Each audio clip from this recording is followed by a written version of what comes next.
Nós vamos abrir então nossas Bíblias no livro de Atos. Atos, capítulo 9.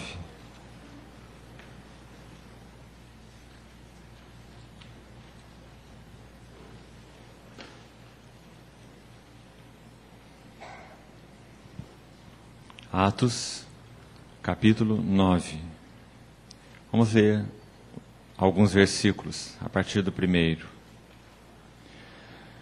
Saulo, respirando ainda ameaças e morte contra os discípulos do Senhor, dirigiu-se ao sumo sacerdote e lhe pediu cartas para as sinagogas de Damasco, a fim de que, caso achasse alguns que eram do caminho, assim homens como mulheres, os levasse presos para Jerusalém. Seguindo ele estrada fora, ao aproximar-se de Damasco, subitamente uma luz do céu brilhou ao seu redor.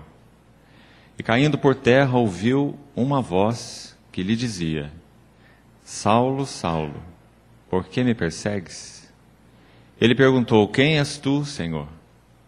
E a resposta foi: Eu sou Jesus, a quem tu persegues. Mas levanta-te e entra na cidade, onde te dirão o que te convém fazer. Ainda nesse mesmo capítulo, verso 17.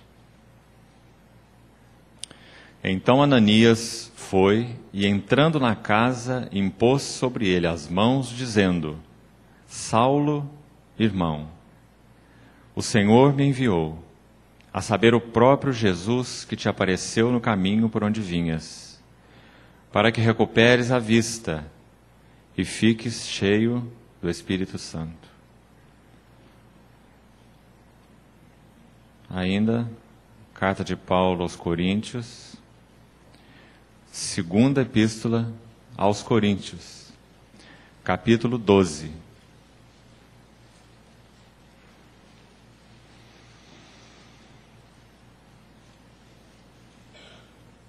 Segunda aos Coríntios, capítulo 12, a partir do primeiro versículo.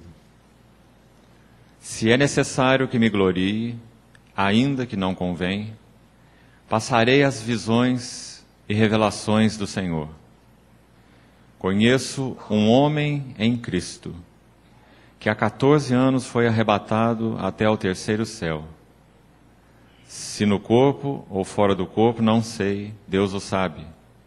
E sei que o tal homem, se no corpo ou fora do corpo, não sei, Deus o sabe, foi arrebatado ao paraíso e ouviu palavras inefáveis, as quais não é lícito ao homem referir. Conheço um homem em Cristo. E mais um último texto, Colossenses, capítulo 3, versículo 11. Colossenses 3, 11.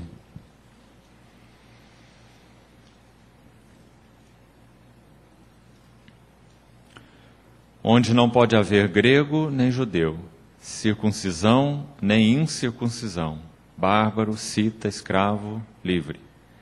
Porém, Cristo é tudo e em todos. Vamos orar.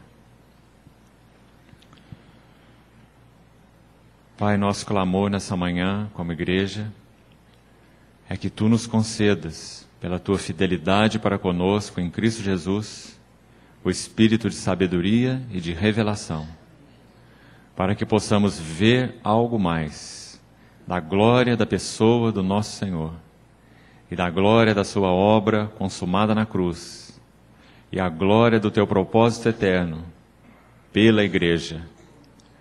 Abre os nossos olhos, Senhor. Entregamos esse tempo a Ti. Elevamos nossos olhos para Ti. Esperamos tudo de Ti. Em nome de Jesus. Amém. Irmãos, então, na quarta-feira, nesse mesmo local, nós estivemos compartilhando um pouco a respeito da visão celestial. E durante esses 3 dias, então quinta, sexta e sábado, Nós estivemos falando desse mesmo aspecto relacionado então à casa de Deus, à visão da casa de Deus, através dos livros de Esdras e Neemias, focando aqueles 3 retornos do povo de Deus do cativeiro babilônico, procurando mostrar ali, através da palavra, quais seriam os fundamentos, os princípios nos quais o Espírito Santo opera para a restauração do testemunho do Senhor. Para os irmãos, então, a minoria, a grande minoria dos que aqui estão, é que na verdade acompanharam esse processo todo. O encargo do meu coração é que nós tenhamos um entendimento bíblico a respeito da visão da casa de Deus. Que urgência da hora em que vivemos na compreensão desse assunto. Que urgência. Quanta mirabolância, quanta coisa estranha, quanta pregação antibíblica, quanta heresia mesmo, graça no meio do povo de Deus. Permeia o povo de Deus. Tem iludido, frustrado, confundido, perturbado, abatido ou exaltado o povo de Deus. Que necessidade nós precisamos retornar à palavra, aos princípios da palavra, a respeito da visão da casa de Deus. Irmãos, e no que concerne a Bíblia, as Escrituras, é impossível nós termos a visão da casa de Deus sem a visão do Deus da casa. Quando Deus trabalhou na vida de Jacó, em todo aquele processo de quebrantamento, você se lembra que Jacó, quando ele dormiu naquela pedra que depois ele erigiu como coluna, e disse, esta é a casa de Deus, a porta dos céus, Betel, a casa de Deus. A partir dali, Deus iniciou de forma mais intensa, um trabalho de quebrar Jacó de forma mais significativa, porque esse é o processo de Deus para nós sermos edificados como casa de Deus. Jacó tem aquele sonho, aquela visão, essa é a casa de Deus, essa é a porta dos céus. Os irmãos se lembram, anjos subiam e desciam, ele ficou impressionado com aquilo, erigiu aquela pedra em coluna e disse, aqui é Betel, a casa de Deus. A partir daí, Deus toma Jacó e vai então trabalhar nele, para que ele possa ser um material adequado para essa casa. Porque nós não somos materiais adequados para a casa de Deus. O único material adequado para se edificar uma casa para Deus é Cristo. E a única maneira de Deus obter a sua glória na sua casa é que Cristo seja formado em nós. Como Paulo diz em Gálatas, capítulo 4, verso 19. Ele resume ali, na verdade, o foco de toda a visão e ministério dele. Ele diz assim, meus filhos, escrevendo com aquele amor de pai aos Gálatas, que estavam sendo fascinados, como ele diz no capítulo 4. Ó Gálatas insensatos, quem vos fascinou? Vocês começaram no espírito e estão se aperfeiçoando na carne. Então ele diz assim, meus filhos, Gálatas 4, versículo 19. Por quem eu sofro dores de parto, até ser Cristo formado em vós. Vejam que eles já eram nossos irmãos, os crentes gálatas. Mas Paulo tinha um anseio no coração para com eles. Eles estavam se desviando do próprio Cristo e colocando então outras coisas como caminho de desenvolvimento espiritual, retornando para a lei, o ascetismo, o legalismo, coisas que Paulo trata também em Colossenses, né? De outra maneira, a filosofia, o misticismo. Então, irmãos, diversos aspectos que nos distraem da visão da centralidade da pessoa e obra de Cristo. Então Paulo, quando escreveu para eles, ele disse, sofro dores de parto, até ser esse Cristo que já foi revelado a vocês, esse Cristo que já vive em vocês, porque Cristo é a nossa vida, nós fomos regenerados, Ele habita em nós pelo Espírito, mas Paulo tinha um anseio a mais, não apenas que eles tivessem revelação de Cristo, de certa forma já tinham, não apenas que Cristo vivesse neles, já vivia, né? Cristo vive no coração de todo aquele que nele crê, mas Paulo tinha um anseio além. Sofro dores de parto, até ser Cristo formado em vós. Então, irmão, será que nós compreendemos bem essa questão? Ou será que na nossa vida cristã nós temos um hiato? Nós temos convicção que No que concerne ao passado, nós fomos salvos, perdoados, livrados da ira de Deus, atual e futura, livrados da condenação do inferno, da culpa, do senhorio do pecado, não é? Essa é a graça que nós temos de pertencermos ao Senhor. Fomos justificados. Nossa salvação, no que concerne ao seu aspecto passado, nós não temos dúvida disso, não é? Nós temos entendimento da nossa salvação no que concerne ao futuro. Ou será que não temos? Nós aguardamos o nosso Senhor, o qual transformará o nosso corpo de humilhação para ser igual ao corpo da sua glória. Nós o veremos como ele é, santa expectativa. Mas e entre o passado e o futuro, o que nós fazemos? Cruzamos os nossos braços, vimos aqui, reunião após reunião, marcar o nosso ponto? Ou será que nós temos tido o entendimento que nós fomos chamados do mundo, eclésia, igreja, chamados para fora, para sermos constituídos casa de Deus? Paulo fala isso para Timóteo. Escreva essas coisas, esperando ir ver-te em breve, para que se eu tardar, você fique ciente de como se deve proceder na casa de Deus, que é a igreja do Deus vivo. Essa palavra igreja, ela tem, por um lado, uma conotação mais negativa, vamos colocar assim entre aspas, né? Do nosso chamamento, de onde nós fomos tirados. Igreja, eclésia, chamados para fora do mundo, do pecado, né? Mas, irmãos, será que nós temos visto o aspecto positivo do nosso chamamento? Não apenas chamados mas chamados para. Não apenas eclésia, mas casa de Deus. Casa de Deus. E ele continua lá em Timóteo, 1 Timóteo capítulo 3, esse versículo que eu estou citando. 1 Timóteo 3,15. A igreja que é a casa de Deus, coluna e baluarte da verdade. Uma coluna serve para sustentação. Um baluarte serve para proclamação. Será que a igreja hoje está sendo edificada como casa de Deus, com a capacidade de sustentar as verdades escriturísticas? Será? Quando você olha para a cristandade hoje, o que você vê? Um povo que sustenta as verdades fundamentais a respeito do propósito de Deus? Será que é isso que nós vemos de modo geral? Eu creio que não, irmãos. Eu creio que Deus tem tido um povo dentro do povo. Um remanescente fiel dentro desse cristianismo nominal, espalhado por toda a face da terra. Uma realidade do reino dentro da realidade de profissão de fé. Porque sempre foi assim. Quando o Senhor Jesus enunciou ali o Sermão do Monte, Ele está falando sobre a realidade espiritual do reino. Sobre o caráter dos filhos do reino. Os filhos do reino são humildes de espírito, são mansos de coração. Eles são limpos de coração, são humildes, são mansos, são limpos, são pacificadores. O caráter dos filhos do reino é descrito ali em Mateus 5, 6 e 7. E depois, se irmãos caminharem em Mateus, vão chegar a Mateus 13. Você lembra as parábolas de Mateus 13?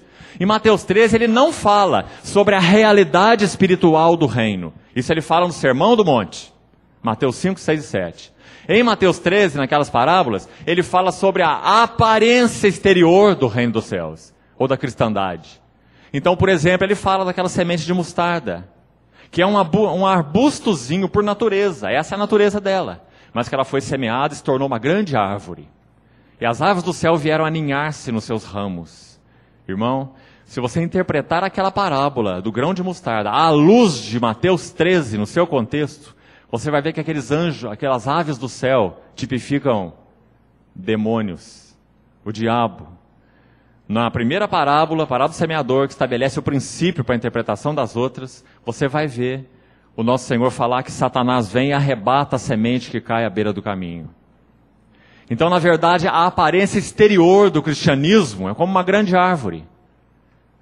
De alguma maneira, hoje é moda no nosso país professar-se que é cristão, evangélico. Né? Sou cristão, creio em Jesus, sou evangélico. Há uma grande esfera de profissão, né? Na qual nós estamos incluídos. Mas nessa esfera de profissão, há uma esfera de realidade espiritual. Então, irmão, o Senhor tem chamado um povo dentre o povo. Que coisa impressionante a maneira como o Sermão do Monte termina, você não acha? Ele termina falando de alguma maneira para a esfera maior, a esfera de profissão de fé. E lá diz assim: muitos me dirão naquele dia: Senhor, Senhor, no teu nome. Veja bem, o uso do nome dele. No teu nome. Pelo menos eu achava que estava sendo no teu nome, né? No teu nome expulsamos demônios, profetizamos, curamos enfermos. Mas ele lhes dirá: eu nunca vos conheci. A palavrinha ali no original significa: eu nunca tive um relacionamento particular com você. Você usou meu nome, você me usou, mas eu nunca tive um relacionamento particular com você. Você fez isso, você fez aquilo, você fez mais aquilo. Mas eu nunca tive um relacionamento pessoal com você. Nunca vos conheci. Apartai-vos de mim, vós, os que praticais a iniquidade. Irmão, será que é o mundo que precisa ouvir essa palavra? O mundo não pertence ao Senhor. Ou será que somos nós que professamos ser igreja e casa de Deus, é que precisamos examinar os nossos corações? Pedimos ao Senhor que clareie para nós a visão da sua casa, a visão do seu filho, pessoa do filho, a obra do filho, a glória dele, para que nós possamos ser atraídos para ele, vivendo nele, vivendo dele, vivendo por ele, para que Deus possa obter um nome e a sua glória na sua casa nesses tempos do fim, para a vinda do seu filho. Que necessidade nós temos de resgatar a visão de Cristo no meio do povo de Deus. A centralidade de Cristo. Irmãos, quanto prejuízo nós temos sofrido. Porque nós temos entendido, de certa maneira, por enganos da nossa mente, quem sabe por influência de outros, que a igreja é como uma organização. Deixando de ver que a igreja bíblica, a casa de Deus, é um organismo vivo, composto de membros, que tiveram um encontro pessoal com uma pessoa. Não é alguém que foi convencido a uma ideia, que achou que aquele tipo de pregação é a correta, ou aquela maneira de se viver é a correta, não é? Nós não somos, ou não deveríamos ser, religiosos. Nós somos chamados por uma pessoa que nos encontrou. Êxodo 3, Êxodo 5, quando o Senhor incumbe Moisés de chamar o seu povo, então da escravidão do Egito, 2 vezes você vai ver lá: o Deus dos Hebreus nos encontrou. Depois de novo no capítulo 5, o Deus dos Hebreus nos encontrou. Será que isso tem sido uma realidade significativa para nós? Nós fomos encontrados. Nós nos reunimos por quê? E nos reunimos para quem? O que igreja significa para nós? Qual é a nossa realidade de relacionamento com aquele que nos salvou? Paulo diz assim em Efésios: Cristo amou a igreja como um corpo coletivo. Mas ele também diz: Cristo me amou. E a si mesmo ele se entregou por mim.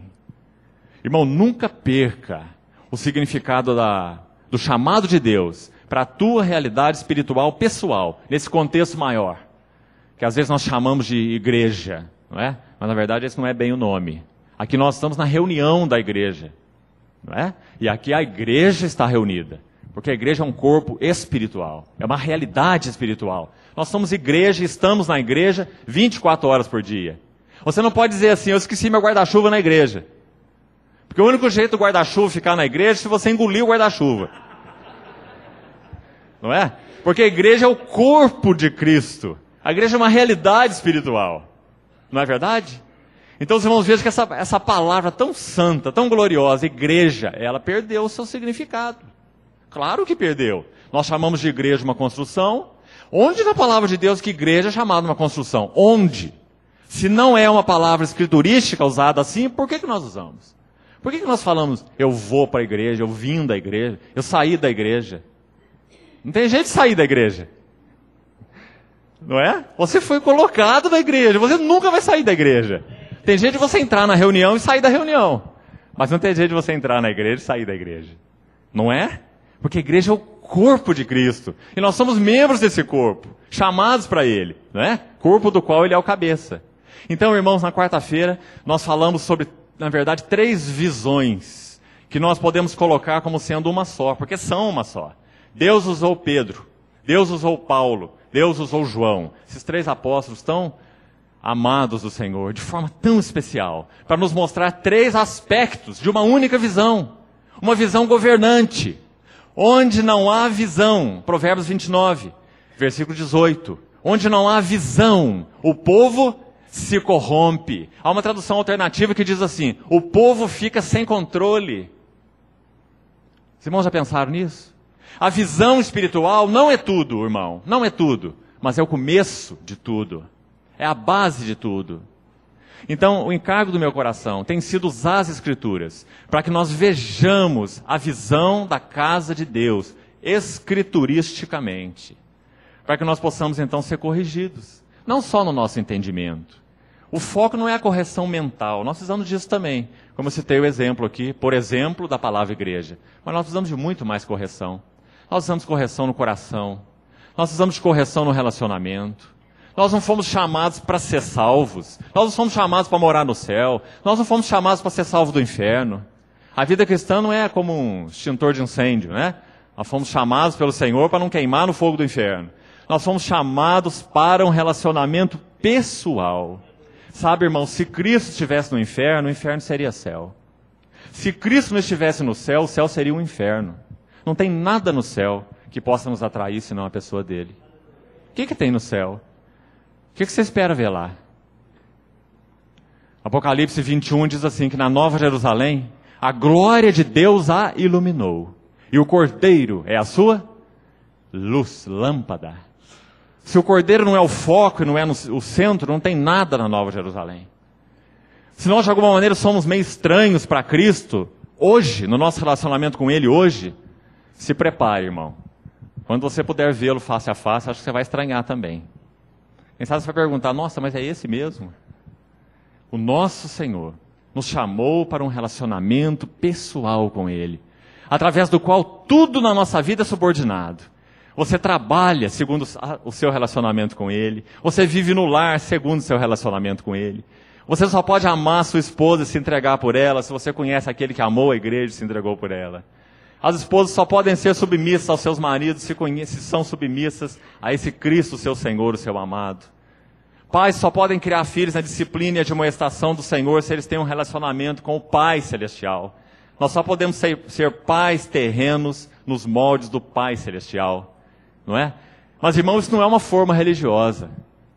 Então nós abrimos a Bíblia e vamos aprender a ser pais segundo Deus. Não é? Aqui não é um seminário. Não é? As coisas não funcionam assim. Nós só podemos ser como Cristo, andando com Ele. Andando com Ele. Num relacionamento pessoal, íntimo, porque para isso fomos chamados. Não é? Todos os irmãos do Velho Testamento obtiveram essa experiência. Todos. Todos que foram transformados à imagem do seu Deus, andaram com Ele. Acabei de citar o exemplo de Jacó. Jacó começou com a visão da casa de Deus, o Betel.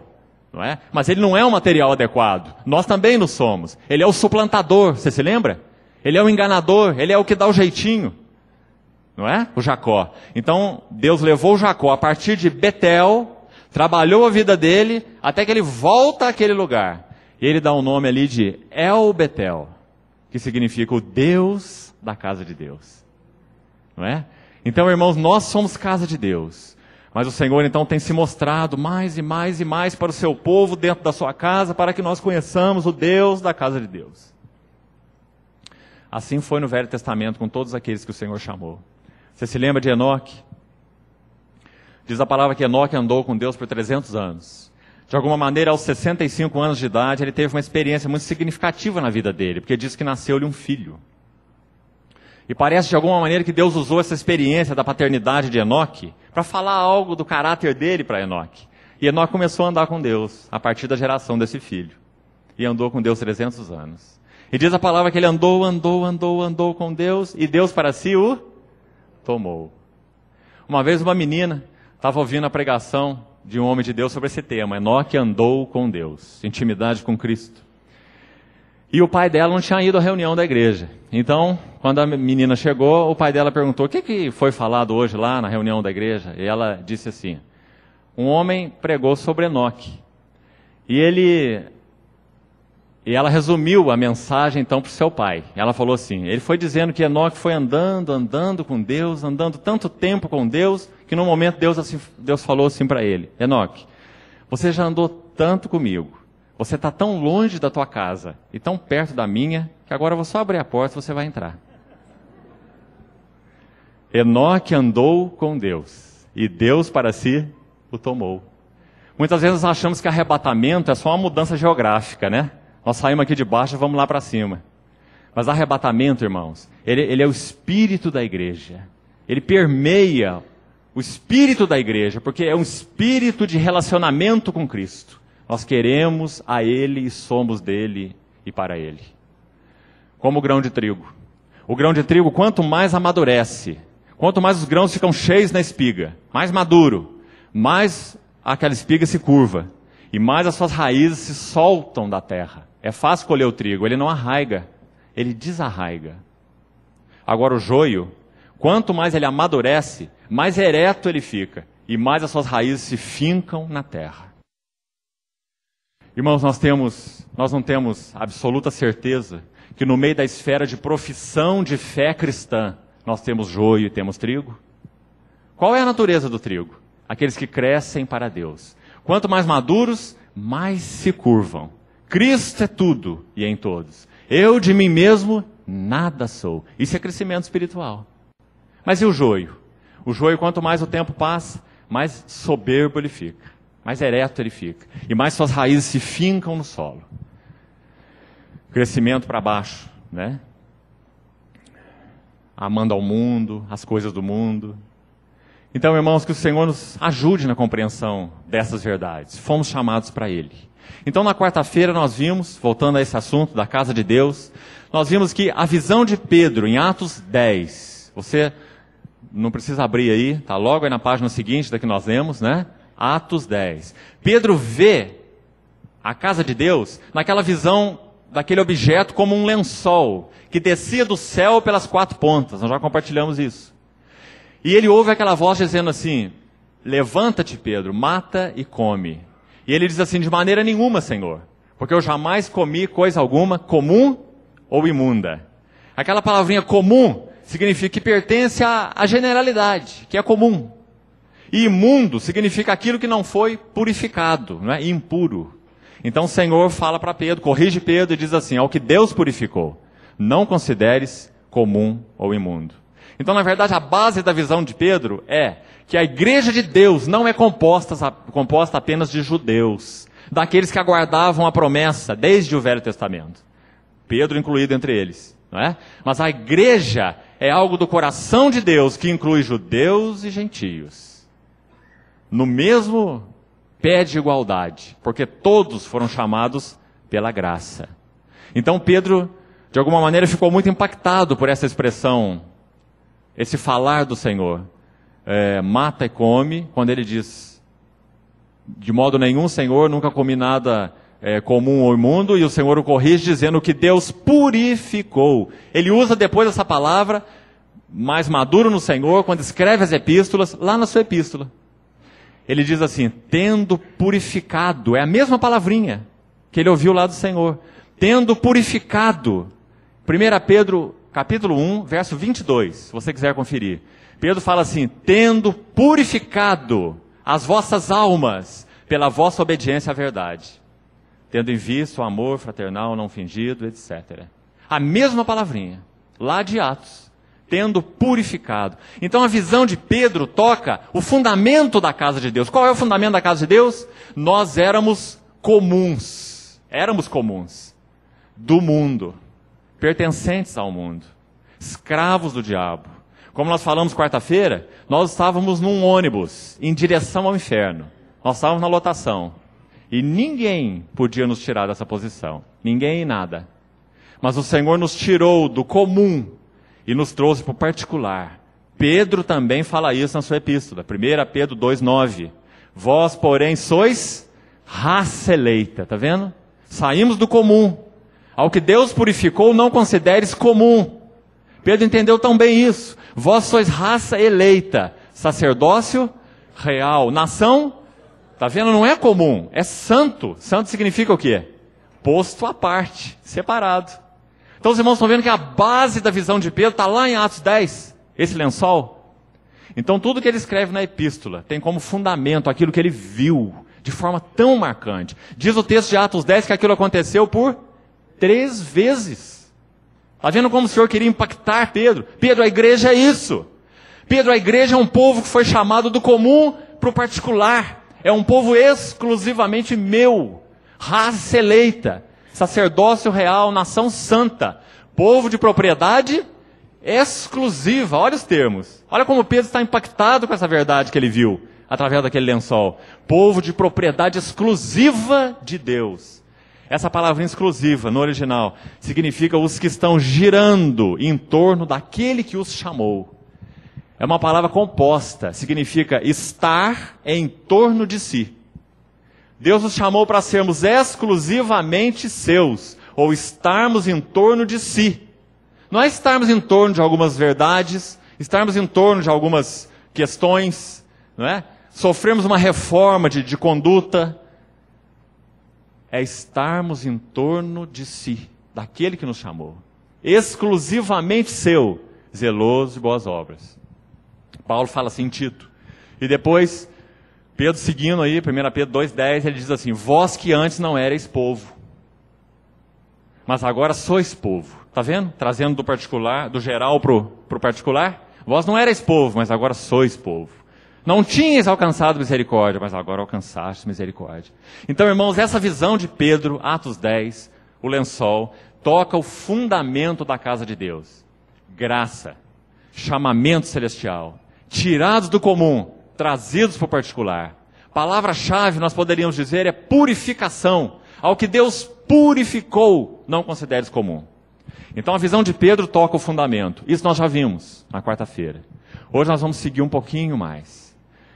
Quero ser bem objetivo com os irmãos e procurar deixar para os irmãos, na verdade, uma visão panorâmica, para você meditar, depois das Escrituras por si mesmo. Vamos um pouquinho agora, então, para a visão desse segundo homem de Deus, Paulo, e depois para João.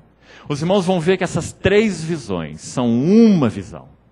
Convergem em uma visão, a visão da casa de Deus. A visão de Pedro toca o fundamento, a visão de Paulo, a edificação, e a visão de João, a consumação. É a base, as colunas e o teto. Pedro, Paulo e João. A ênfase de Pedro, purificação, nós já vimos.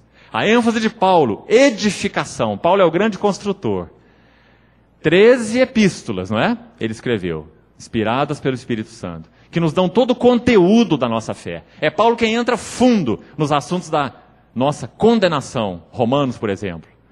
Não há justo nem sequer um. Condenação. Paulo é quem entra fundo no assunto da justificação pela graça, por meio da fé. Romanos, Gálatas, não é? Paulo é quem entra fundo no assunto da nossa identificação com Cristo na sua morte. Romanos 5. Estávamos em Adão, agora estamos em Cristo. Paulo é quem entra fundo no assunto da santificação, mostrando que a santificação também, como a justificação, não é pelas obras, mas é pela fé. É por andarmos com Cristo. Paulo é quem também vai fundo no assunto da glorificação, do andar no Espírito, da vida da igreja. Então Paulo é esse prudente construtor, que esboça nas suas epístolas o conteúdo da fé. E depois João, ele coloca o teto, para que nós não fiquemos desabrigados. Nós vamos ver que João, com a sua visão da casa de Deus, ele vai colocar o teto. O ponto máximo, clímax, e a palavrinha-chave para a visão de João é uma só. União. União. Se o Senhor permitir, nós vamos compartilhar um pouco mais disso hoje à noite, nas 2 reuniões da noite. União com Cristo. Esse é o foco da visão de João da casa de Deus. Fomos chamados para a vida de união com Cristo. Irmãos, quanto João experimentou disso? E como o Senhor precisa renovar nossos corações para esse alvo maior do nosso chamamento. União com Cristo. Relacionamento com Cristo. Conhecer a Cristo. O próprio Evangelho de João, capítulo 17. A vida eterna é esta, que te conheçam a ti, o único Deus verdadeiro. E é Jesus Cristo a quem enviaste. Então, essas três visões, na verdade, compõem uma única visão. Fundamento, edificação e união. E consumação. Agora, o texto que eu li de Atos, capítulo 9, a gente não precisa reler. Quero colocar então para os irmãos alguns parâmetros bem objetivos. Veja que quando o Senhor coloca Paulo por terra, ou Saulo por terra, nessa viagem para Damasco, Saulo era não apenas judeu, mas judaizante, ortodoxo no judaísmo. Ele entendia que os cristãos eram perturbadores dessa fé em Jeová, o Jeová eterno, puro, perfeito, que jamais poderia ter se feito carne, como os cristãos diziam, e de alguma maneira ainda mais precisa, nunca poderia ter morrido numa cruz. O Messias dos judeus. Então aquela seita chamada cristianismo era uma perturbação para o judaísmo. E Paulo era um judeu ortodoxo. Então ele vai para Damasco, levando autorização para prender os cristãos. No meio do caminho ele é derrubado naquela estrada, e ele ouve aquela voz, em duas fases. Queria que você pensasse sobre isso. Essas duas frases resumem todo o ministério de Paulo. Os irmãos vejam a importância do impacto que cada um deles teve. A visão de Pedro foi dominada pelo lençol, como nós vimos. 3 vezes descendo do céu aquele lençol. E todo o ministério de Pedro é baseado nesse entendimento da casa de Deus, né? A visão de Paulo é dominada pela estrada de Damasco. E toda a visão e ministério de Paulo se resumem nessas frases que ele ouviu aí em Damasco. Olhe com cuidado na sua Bíblia, irmão. Primeira coisa que ele ouviu do Senhor. Quando ele cai por terra, ele pergunta: quem és tu? Segundo o original, Jeová. Ele usa aquela palavra sagrada para o judeu. De alguma maneira ele compreendeu que ele havia sido jogado por terra por esse grande Deus, esse Jeová. Então ele usa a palavrinha: quem és tu, Senhor? A resposta que ele ouve: eu sou Jesus. Primeira parte da revelação de Paulo. Paulo viu de uma maneira para ele chocante, impressionante, que Jeová é Jesus, ou que Jesus é Jeová. As palavras de João, que esse verbo se fez carne, que o grande Deus se encarnou na pessoa de Jesus. Eu sou Jesus. Então os irmãos veem que por todas as epístolas de Paulo, essa é a primeira visão dominante. Lembra lá em Colossenses, por exemplo, quando ele falando de Cristo, ele diz assim: nele habita corporalmente toda a plenitude da divindade. Não é? Jesus é Deus. Deus com Deus, o Filho de Deus, o Verbo de Deus. Depois a segunda fase da visão. Prosseguindo, ele diz aí: a quem tu persegues. Outro aspecto da visão de Paulo, que dominou todo o seu ministério. Ele viu não apenas que Jesus é Deus, mas ele viu que a igreja que ele perseguia é o corpo de Jesus, é o corpo de Cristo. Então essas duas frases dominam a visão e o ministério de Paulo. Jesus Cristo é Deus e a igreja é o corpo de Cristo. Tudo que ele escreve segue essa linha. Agora, irmãos, depois que ele passa por essa experiência, ele fica cego, 3 dias. E depois ele é conduzido para dentro da cidade. Não é assim? Como diz a narrativa. E o Senhor soberanamente prepara a vida de um irmão. Veja que não é nenhuma das chamadas colunas lá de Jerusalém, não é Pedro, o grande Pedro, não é Tiago, não é João. Mas o Senhor prepara um irmão que é mencionado só aqui na Bíblia. De certa forma um anônimo, chamado Ananias. Simplesmente um irmão. E ele então revela a esse irmão que ele vá lá onde Paulo estava hospedado para falar algumas palavras para ele. E quando ele chega naquela casa, ele diz assim: Saulo, irmão. Os irmãos estão vendo como a visão de Paulo se completa? Quando ele se torna cego na estrada de Damasco. E quando seus olhos são abertos pela primeira vez, o que ele vê? Um irmão.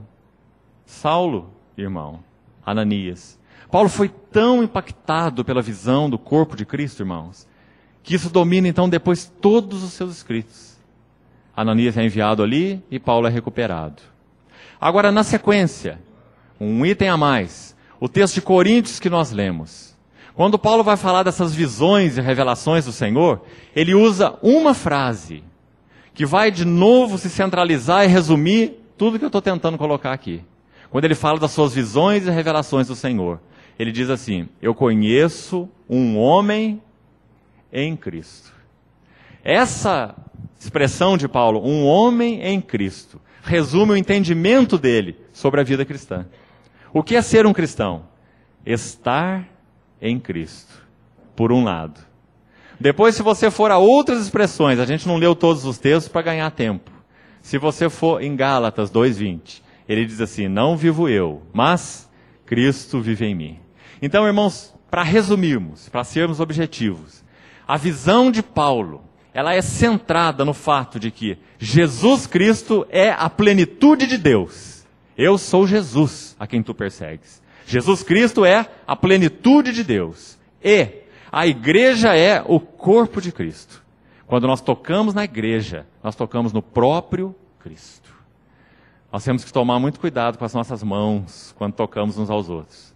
Porque nós estamos tocando aquilo que é precioso para Deus. Aquilo que é a menina dos seus olhos. Não é? A igreja é o corpo de Cristo. E nós fomos chamados como casa de Deus para ser edificados para Deus. E todas as verdades, então, que Paulo vai enunciar nas suas epístolas aí, doutrinariamente, é para nos dizer que o cristão, ele só pode ser edificado em Cristo. E Cristo tem que ser edificado nele. Nós em Cristo e Cristo em nós. Você vai ver Paulo falando isso nas epístolas de muitas maneiras. Aí no texto 2 Coríntios 12 ele diz, conheço um homem em Cristo.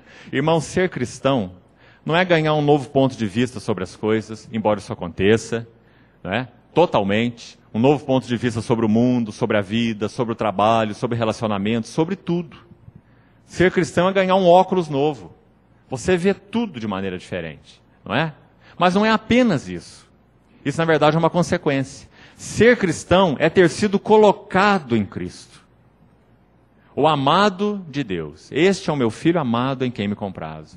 Paulo, escrevendo para Colossenses, ele diz assim, que nós somos eleitos de Deus, santos e amados. Então, essa para Paulo é uma visão governante. O cristão é um homem em Cristo.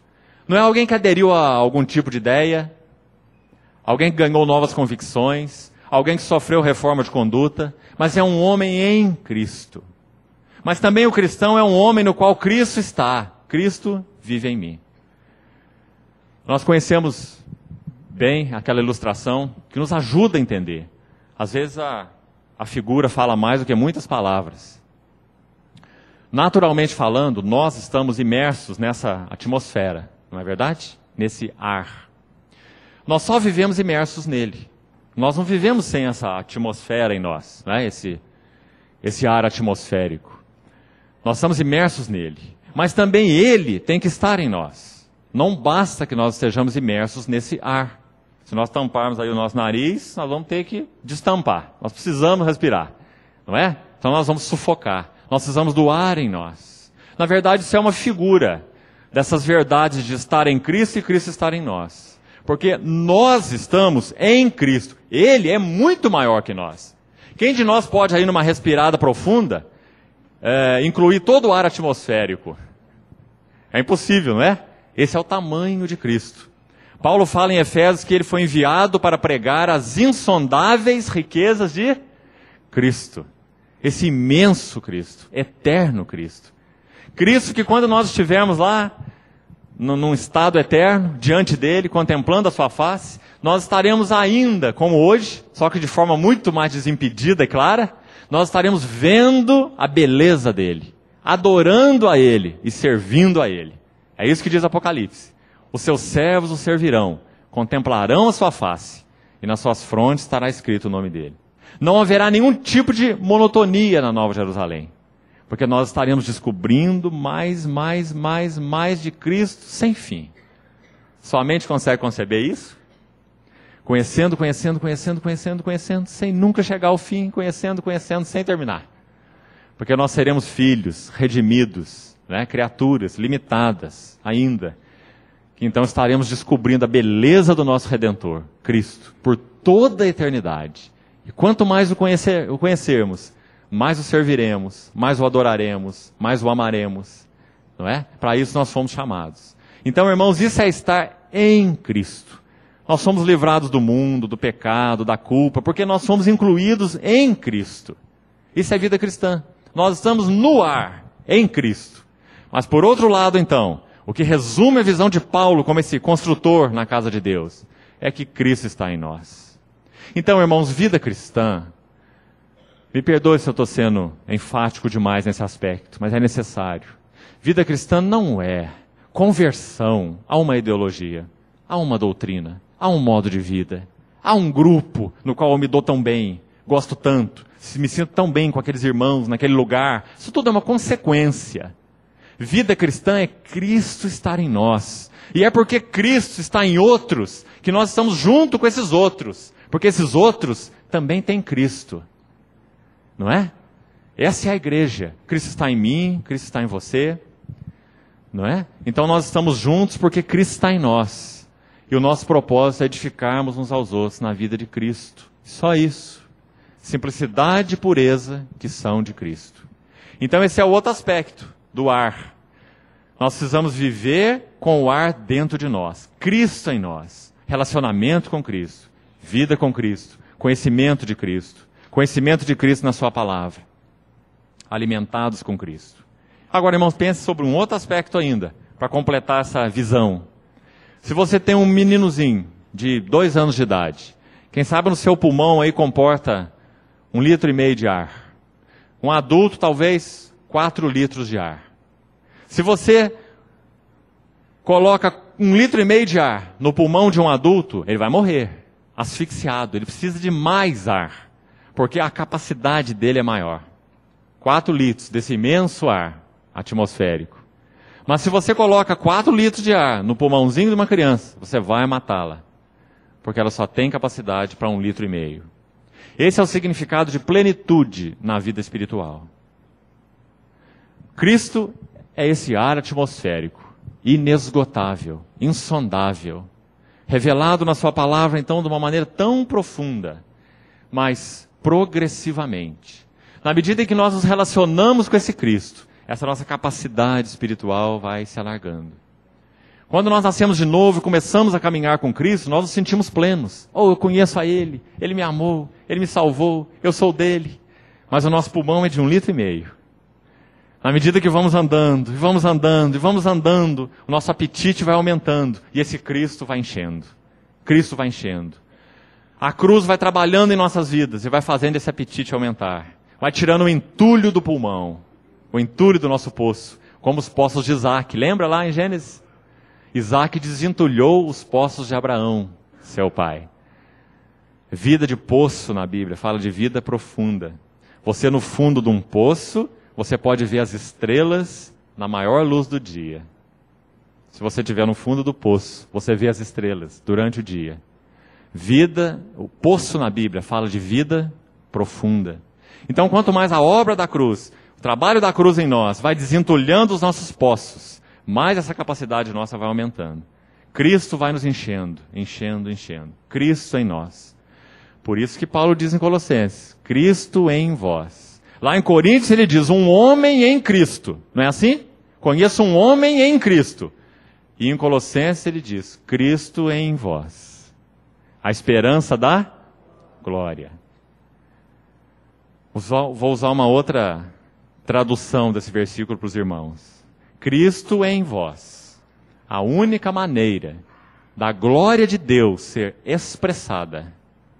Essa palavrinha glória significa o que Deus é em si mesmo, na sua natureza. Cristo em vós, a esperança da glória. A única maneira da glória de Deus ser expressa nas nossas vidas é Cristo vivendo em nós. Cristo em vós, esperança da glória. Então isso dominou o entendimento de Paulo a respeito da vida cristã. Agora, irmãos, para nós concluirmos esse período da manhã, eu queria que nós falássemos rapidamente um pouquinho sobre João, de forma bem sintética, porque se o Senhor permitir, à noite a gente vai continuar por outro ângulo. João, então, vai colocar o teto dessa casa, para que nós não fiquemos desabrigados. Se nós quisermos pegar um texto para vermos esse primeiro impacto de João a respeito desse assunto, eu creio que nós temos que pegar o Evangelho de João, capítulo 1, se você quiser conferir aí. João, capítulo 1, a partir do versículo 35. João, capítulo 1, verso 35. O apóstolo João, então, vai arrematar essa visão, dizendo que o propósito da casa de Deus é vivermos em união com Cristo. Essa é a visão de João. João 1,35 diz assim, no dia seguinte, estava João outra vez na companhia de 2 dos seus discípulos. Esse João aqui é o Batista, né? O batizador. Verso 36, e vendo Jesus passar, disse, eis o Cordeiro de Deus. Inicialmente, pelo menos, o ministério de João Batista era bastante cristocêntrico. Quanto mais João Batista pregava, menos discípulos ele tinha. Diferentes pregadores de hoje, né? Os pregadores de hoje, quantos mais pregam, mais discípulos têm. Discípulos de si mesmos, né? Discípulos da sua eloquência, discípulos da sua oratória, discípulos da sua erudição, mas não discípulos de Cristo.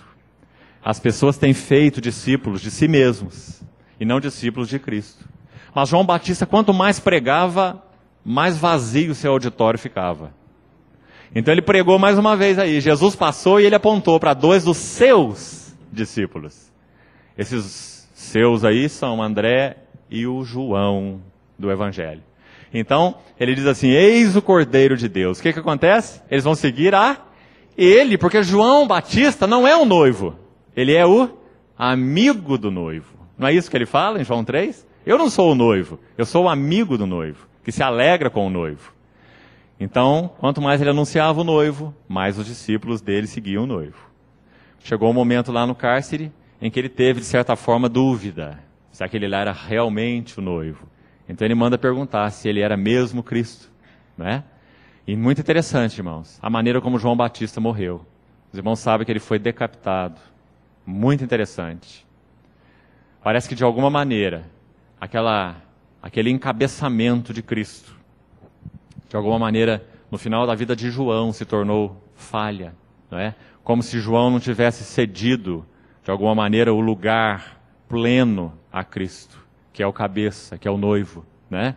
Então, nessa sequência do texto, diz assim: vendo Jesus passar, ele disse: eis o Cordeiro de Deus. Ele apontou para uma pessoa. Verso 37 diz: os 2 discípulos, ouvindo dizer isso, seguiram Jesus. Essa é a pregação cristocêntrica. Faz discípulos de Cristo, né? E Jesus, voltando-se e vendo que os seguiam, disse-lhes, presta atenção, que interessante. Jesus se volta para esses 2 e faz uma pergunta. Nosso Senhor é um mestre das perguntas, não é assim? A tradição judaica, rabínica, diz que os rabinos costumavam ensinar por perguntas. Interessante que a primeira vez que Deus ele se apresenta ao homem ali no Éden, ele se apresenta com uma pergunta, depois do pecado, né? Ele diz assim: Adão, onde estás? Então o Senhor volta, o Senhor Jesus agora para esses 2 que o seguiam, e ele pergunta assim: que buscais? Ah, irmão, se essa pergunta fosse feita hoje para nós, se você perguntar para o povo de Deus hoje, para a igreja, o que vocês querem? Nossa, saúde, paz, prosperidade, não é? Que é só aquela porta se abra, cura, ou isso, ou aquilo, oportunidades, não é? Então o Senhor Jesus está disposto a responder a pergunta desses que o seguiam. Ele quer ver qual a motivação do coração deles. Eles foram atrás dele, então ele olha para trás e diz: o que vocês querem? Que buscais? Como que eles respondem? Com outra pergunta: onde assistes? Ou onde moras? Eles não estão querendo bênçãos dele. Eles não estão querendo que ele faça qualquer coisa para dar um jeito na vida judaica, difícil deles. Quem sabe na opressão do cativeiro ao Império Romano, não é? Mas eles perguntam assim: aonde que você mora? Eles estavam querendo a ele mesmo. Onde assistes? Então, versículo 39 diz, Jesus lhes disse, né? Vinde e vede. Foram, pois, e viram onde Jesus estava morando. Presta atenção nessa frase agora. E ficaram com ele. Os irmãos estão vendo? No início do Evangelho de João, está resumida toda a visão de João sobre a casa de Deus. Vida de união com Cristo. Irmãos, essa pergunta precisa ser feita diariamente a cada um de nós. O que nós queremos? O que nós queremos de Cristo? O que nós queremos da vida cristã? O que buscais? Essa é a pergunta que expõe os nossos corações. Será que a nossa resposta é: onde estás, Senhor? Quero a Ti, Senhor. Onde assistes, Senhor? Quero Te conhecer. Paulo em Filipenses diz assim: eu considero tudo como um lixo inútil, um esterco, para ganhar a Cristo e ser achado nele. Filipenses 3. Para o conhecer, o poder da sua ressurreição, a comunhão dos seus sofrimentos. Esse é o alvo da vida cristã, irmãos. Nós temos nos perdido de muitas formas, não é? Então João vai nos ajudar nesse assunto da união com Cristo. Ficaram com ele aquele dia, sendo mais ou menos a hora 10ª. Se os irmãos olharem aí no verso 42, você vai encontrar a primeira situação onde o Senhor Jesus encontra Pedro. E João escreve com palavras tais que determinam o significado dessa união com Cristo. Qual o significado e o resultado dessa união com Cristo? Só João escreve. Você vai ver em Mateus, você vai ver em Marcos, os chamamentos de Pedro. Eles estavam ali pescando, o Senhor chegou e falou, vinde a mim, eu vos farei pescadores de homens. Aquele é um chamado, digamos que vocacional, ministerial. O Senhor já tinha tido contato com os discípulos antes disso. Você está vendo aqui em João qual foi o primeiro contato de Jesus com Simão Pedro. Não foi quando Pedro estava pescando e Jesus chamou. Venha após mim e eu vos farei pescadores. Esse foi o chamamento vocacional. Não foi o primeiro encontro de Simão com Pedro. Guarde isso. O primeiro encontro está aqui. A primeira vez, ele foi conduzido até o Senhor Jesus. O Senhor olha para Pedro e ele diz duas coisas. Antes de Pedro se apresentar. Pedro não precisou se apresentar. Ele conhecia muito bem. Então ele olhou para Pedro e diz assim, tu és Simão. Lá na expressão de Mateus 16, né? Simão Bar-Jonas. Você se lembra daquela expressão? Sabe, irmãos, naquele tempo lá na Palestina, metade dos judeus chamava Simão, a outra metade chamava Jonas. Então quando ele falou assim, você é Simão Bar-Jonas, ele está falando, você é um João ninguém. Você é o Simão, filho do João. Todo mundo é Simão, todo mundo é João. Então tu és Simão. Então o Senhor mostrou quem era Pedro. Mas ele usou uma outra expressão, tu serás Cefas, ou uma pedra. Pedro. Você é um João ninguém, mas o meu chamamento vai tornar você uma pedra viva, edificada na casa de Deus. Ele fala isso também lá na sua epístola, lembra? 1 Pedro 2. Nós somos pedras vivas. Como pedras vivas, somos edificados casa espiritual, para oferecermos sacrifícios agradáveis a Deus. Veja como a visão de Pedro é dominada pelo seu relacionamento com o Senhor. Então ele diz, tu és o Simão, tu serás Pedro. Vida de união. O que se processa nessa vida de união? Transformação. Como que nós crescemos espiritualmente? Do 10 para o 0. Não é do 0 para o 10. Sabe por que nós temos problema na casa de Deus, na igreja de Deus? Porque cada um de nós, depois que se converte, é 10. Não é 0. Então se nós temos 200 irmãos que são 10, nós temos 2.000. É um número alto demais. Na medida em que cada um de nós vai sendo reduzido, e Cristo vai sendo formado em nós, os nossos problemas vão diminuindo. Não é? Porque nós não somos o 10, o 9, o 8. Nós somos o 3, o 2, o 1, o 0 mesmo. Nada sou, mas Cristo é tudo. Eu de mim mesmo nada sou. Isso é o que Paulo dizia. Mas Cristo é tudo. Não que sejamos capazes de pensar alguma coisa, mas a nossa suficiência vem de Deus. Não é? Irmãos, o crescimento espiritual é despojamento. É do 10 para o 0. João Batista talvez tenha usado a frase que melhor resume o crescimento espiritual. Ele diz assim, importa que ele cresça e que eu diminua. Essa é a vida cristã. Nós temos entendido errado. Né? Então, essa é a visão de João sobre a casa de Deus. União. Eu vou terminar citando um texto, para a noite nós podermos prosseguir. Se você abrir sua Bíblia em João 1,18, você vai ver um lindo versículo de João, falando sobre essa vida de união, o que regeu a sua visão. Em João 1,18 ele diz assim, ninguém jamais viu a Deus. Aí ele coloca 2 pontos. O Deus unigênito, que está no seio do Pai, é quem o revelou.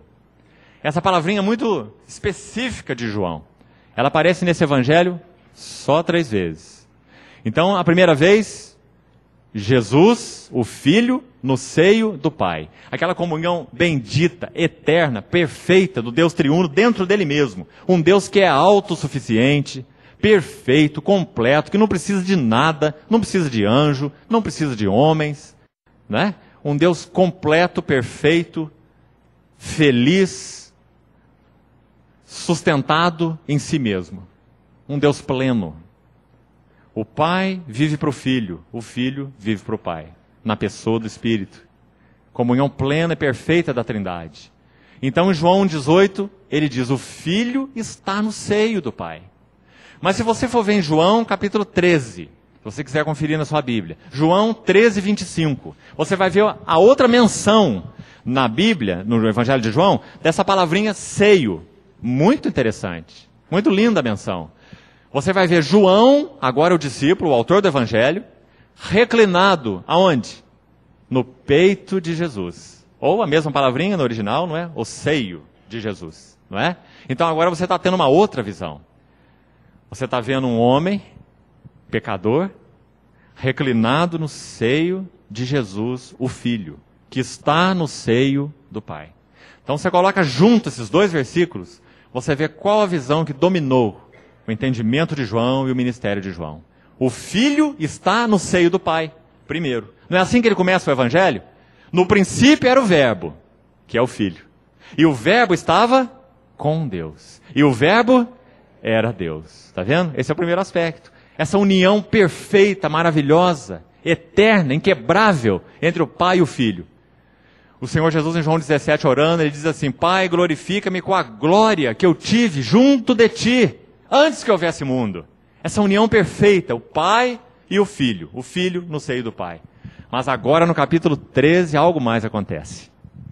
Nós fomos chamados para participar do relacionamento que o Filho tem com o Pai.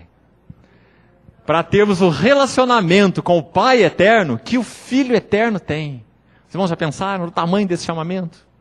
Então você vê João reclinado no seio do Filho. E o Filho está no seio do Pai. Então você vai ver João na comunhão da Trindade. É isso o que está escrito em João 17, em João 15, videira verdadeira. João 17, tão claramente, quando o Senhor Jesus está orando, ele diz assim, e João 17, 21. E como és tu, ó Pai, em mim. Para nessa frase primeiro. E como és tu, ó Pai, em mim. Como é o Pai no Filho? O Pai no Filho é pleno. O Pai no Filho é tudo para o Filho. Ele disse, o Pai ama o Filho. O Pai confiou tudo ao Filho. Não é? O Pai deu tudo para o Filho, tudo criou para ele é herdeiro de todas as coisas, e o Filho ama o Pai.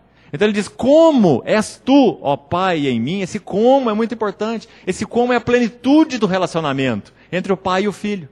Como és tu, ó Pai, em mim? E eu em ti. Pai e Filho só até agora. Só Pai e só Filho. União plena, perfeita, completa. Como és tu, ó Pai, em mim? E eu em ti. Esse é João 1,18. O Filho no seio do Pai. Agora como é que continua o versículo? Também sejam eles em nós. Os irmãos estão vendo? Agora é João 13, 25. É João reclinado no seio do Filho. Então os irmãos vejam que esse entendimento dominou os escritos de João. O Apocalipse é dominado por isso. Hoje à noite a gente vai ver um pouquinho. Se o Senhor permitir, com relação ali às 7 igrejas. Então, irmãos, essa visão dominou o entendimento de João sobre vida cristã. União com Cristo. Nós fomos chamados para participar do abraço eterno da Trindade. Esse é o clímax do nosso chamamento celestial. Irmãos, não nos percamos com outras coisas, com outros assuntos. Nós fomos chamados para o abraço eterno da Trindade. Na sequência da oração sacerdotal, no verso 24, João 17, 24, de novo o Senhor Jesus diz quase que a mesma coisa. Pai, a minha vontade é que onde eu estou, onde que Ele está? No seio do Pai. A minha vontade, João 17, 24, é que onde eu estou, estejam comigo os que me deste. Para quê? Para que vejam a minha glória. Glória que me conferiste, porque me amaste antes da fundação do mundo. Qual o propósito da vida cristã? Será que tem algo mais claro do que esse versículo? Qual o propósito da vida cristã? Vermos a sua glória. Jesus orou ao Pai nesse assunto. Para que vejam a minha glória. Estejam comigo os que me deste, para que vejam a minha glória. Então, irmãos, esse é o propósito do nosso chamamento celestial. A casa de Deus é edificada com essa finalidade. Que vivamos em união com Cristo. O Senhor nos ajude a focar os nossos corações nesse cerne, para que nós não nos percamos de tantas formas. Nosso coração é tão distraído, pode se confundir tão facilmente. Então que o Senhor possa arrebatar nossos corações para Ele mesmo. Prosseguir o propósito desse chamamento celestial em nós. Irmão, saiba que o Senhor, nesses dias, Ele tem, sim, levantado um povo dentro do povo. Um remanescente fiel dentro do povo. Assim como os tempos lá do retorno do cativeiro da Babilônia. A grande maioria ficou lá envolvida com a prosperidade, com a liberdade de culto religiosa que tinham na Babilônia, com as suas sinagogas e etc. Mas um remanescente retornou, porque foram atraídos pela glória de Deus, pelo nome de Deus, pela vontade de Deus que estava em Jerusalém. Assim tem sido nos nossos dias. Se o Senhor não puder contar comigo ou com vocês, Ele vai contar com outros. Mas Ele não ficará sem testemunho na terra, nesses últimos dias. Então, irmãos, que o Senhor nos ajude a compreender esse foco do chamamento celestial. Amém. Vamos orar. Ó Pai, nós de todo o coração pedimos a Ti que o Senhor venha refocar os nossos corações. Carecemos tanto, Senhor, de uma vida plenamente convertida a Ti. Ó Senhor, vem cortar nas nossas vidas aquilo que são fontes de sustento para nós, sejam elas quais forem. Que o Senhor possa amputar essas coisas, das quais nós temos tentado derivar vida para nós delas. Cisternas rotas, que não retêm as águas. Chama o nosso coração, Senhor. Chama novamente o nosso coração para uma vida de relacionamento contigo. Conhecer-te e conhecer-te. Muito obrigado por essa manhã. Trabalha o Senhor mesmo, porque só o Senhor tem a capacidade. A palavra nos nossos corações. Resgata-nos, converte-nos, atrai-nos para que possamos correr após Ti. Em nome de Jesus te pedimos. Amém. Amém. Obrigado, irmãos.